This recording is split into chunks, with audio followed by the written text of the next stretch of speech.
Hi there, welcome to this tutorial for the ukulele play-alongs of Do Re Mi, which can be found on the UkePlayAlongs channel on YouTube. This song has been out for a long time as a play-along for GCEA ukulele, but I've been going back and trying to make baritone videos as well as tutorials and providing a chord chart for all of the songs on the UkePlayAlongs channel. It's going to take years to go back and take care of all 600 or 700 songs that were released without those resources. In this video, I'm going to demonstrate the chords you need to play the song on GCEA ukulele. Then I'll demonstrate the chords you need to play the song on baritone DGBE ukulele. And then I'll talk about strumming, or in this case, picking a little bit as well. If you like ukulele stuff, I would invite you to check out my website at UkeStuff.info. And I would also say that I have some things for sale in a few places on buymeacoffee.com/UkeStuff, Apple Books, Amazon Kindle, and in print from Amazon. I have 3 books of chord melodies that are available, as well as a beginner ukulele book if you know anyone that's beginning to learn how to play ukulele. If you want to support the work that I'm doing here on YouTube and in the ukulele world, there are 3 things you can do. First of all, you can like this video. Second, you can subscribe to both of my YouTube channels, the UkePlayAlongs channel and the UkeStuff channel. And third, you can always buy me a cup of coffee to say thank you for making this content at www.buymeacoffee.com/UkeStuff, or you can make a donation right here on YouTube. All right, let's begin with the chords you need to play Do Re Mi on GCEA soprano concert or tenor ukulele. And I'll be using this instrument. This is my Martin Model 2 that I acquired some time ago. This is a real cannon in terms of volume and tone, made out of solid mahogany. First, you'll need the C chord, then the F chord, then the G7 chord, then the A minor chord, the D7 chord, or what we typically call the Hawaiian D7 chord, the E7 chord, one of my favorite chords, the C7 chord, and the D minor chord. And those are the chords you need to play Do Re Mi on GCEA soprano concert or tenor ukulele. Now let's talk about baritone. On baritone, I'll be using my mainland cedar baritone. And we'll start with the C chord, then the F chord. Now the F chord can be tricky for a beginning player. You want to cover strings 1 and 2 right above the middle first fret and then pull against the fretboard. Your strumming hand or picking hand, that arm, is going to securely hold your ukulele in place so that then you can pull against the fretboard like this direction, literally pulling against the fretboard. That's going to pull those strings down and cut them off at the fret so you get a clear sound. Then you can add your thumb for some light support, but you're still pulling. You want to avoid the pinch as much as you can, and then add 2 fingers. Then the G7 chord, the A minor chord, the D7 chord, the E7 chord, the C7 chord, so make the C chord and then add 2 fingers, and then the D minor chord. And those are the chords you need to play Do Re Mi on baritone DGBE ukulele. Now, as it comes to strumming, please remember that there was no ukulele used in the original version of this song. As a result, there's not one single right answer, and as you listen to the song, I don't think you're going to want to play the same thing the entire length of the song.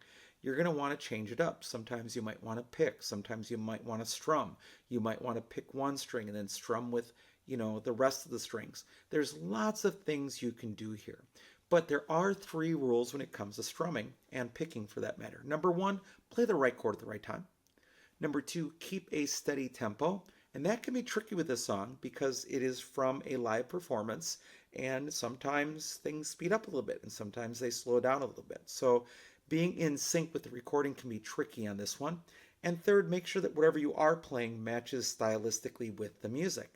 As long as you're doing that, you're right. There's no wrong answers here. Now, I do make a suggestion at the beginning of the song, which is for you when you're playing your G chord, To start off by playing strings 4 and 2 alternating. So I would play string 4 with my thumb and string 2 with my pointer finger and go back and forth. Let's start at the very beginning, like that.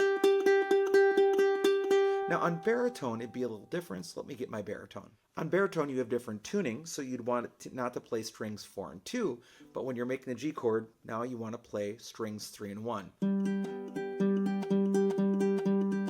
Let's start at the very beginning, like that at the beginning of the song. I think that will work out really well for you. Then for the rest of the song, you've got to decide what's going to work best for you. And I'm just going to play a C chord here and give you some ideas.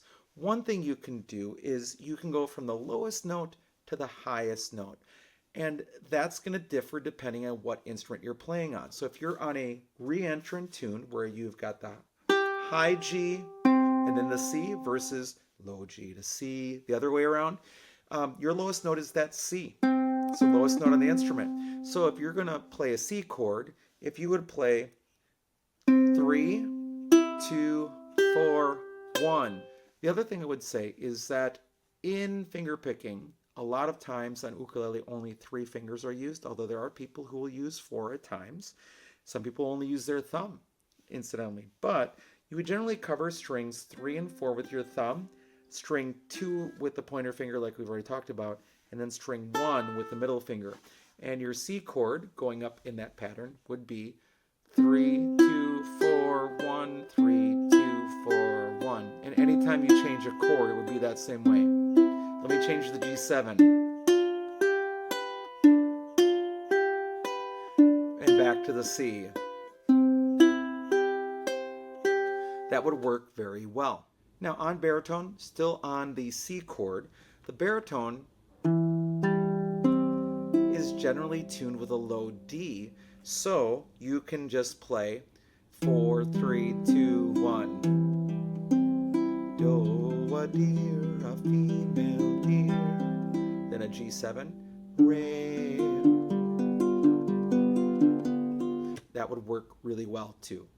Other things you might want to try out occasionally is you might want to try just playing on beats 2 and 4.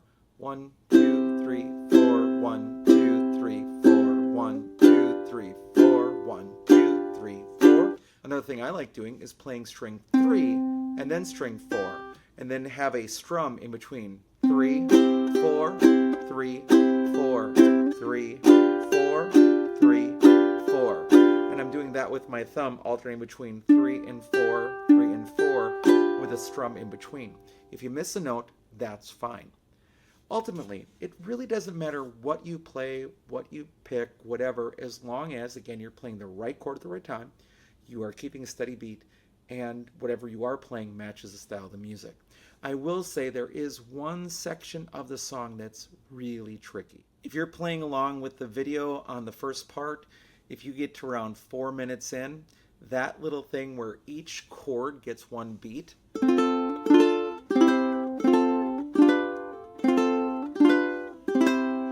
I would just strum single down strums on those beats because it moves so quickly. All right, so with those chords and those strumming ideas, that's all you need to do to be successful on Do, Re, Mi from The Sound of Music. I hope you are having a great day, and I'll be back soon with some more Uke stuff for you.